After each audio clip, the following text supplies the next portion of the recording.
Bé, en quant al respecte a la taxa que vol ficar en marxa l'entitat metropolitana per al tractament de residus, dir des del Bloc Coalició Compromís que com a mínim ens pareix desmesurada, efectivament per l'augment, considerable augment tant per a les persones físiques com per a empreses, que encara és més, perquè, com ha comentat Lola, del Partit Socialista, el tema dels interessos de demora ve donat per exemple que la gestió de residus en València i en l'Horta ha estat presidida per la contínua improvisació i insostenibilitat.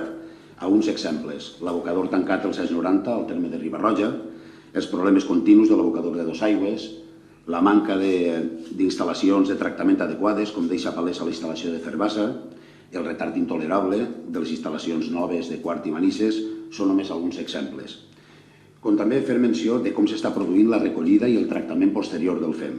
Cal avançar, nosaltres des del Bloc Coalició Compromís estem d'acord en que s'avanci més en el reciclatge i no posar en marxa la incineració. Cal avançar en la recollida selectiva i posar especial èmfasi a la selecció de la matèria orgànica com es fa en altres comunitats autònomes i com es va començar a fer en algun municipi valencià com per exemple Alcoi. Aquesta recollida selectiva de matèria orgànica possibilita l'obtenció de compost de qualitat que pot ser emprat com a adob en l'agricultura. En el Bloc Coalició Compromís considerem imprescindible intensificar les polítiques de reducció de residus que malauradament són quasi inexistents en els projectes que presenta sempre l'ENFRE.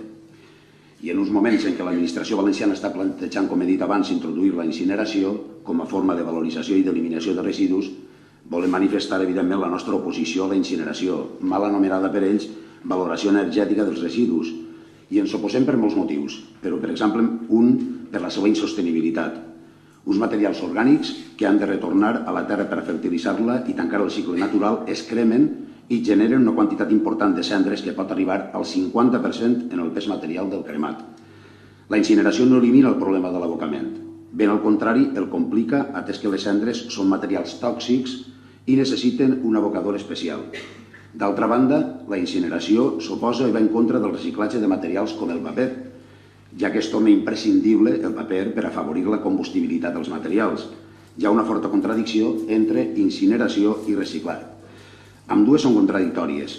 Per tant, en el Bloc Compromís apostem per avançar en un tractament sostenible dels residus que comença per introduir mesures i incentius per a reduir-ne la producció, que es faci una recollida selectiva de materials, inclosa la matèria orgànica que permeta el màxim reciclatge i reutilització dels residus i que els materials que vagin a l'abocador siguin els mínims possibles.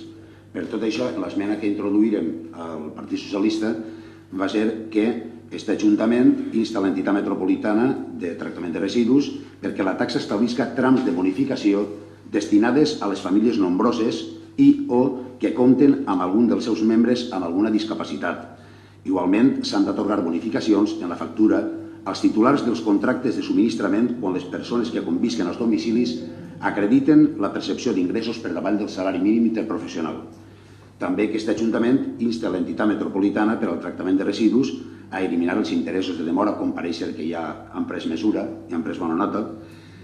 En quart, també aquest Ajuntament insta l'entitat metropolitana per implementar un sistema de bonus-malus.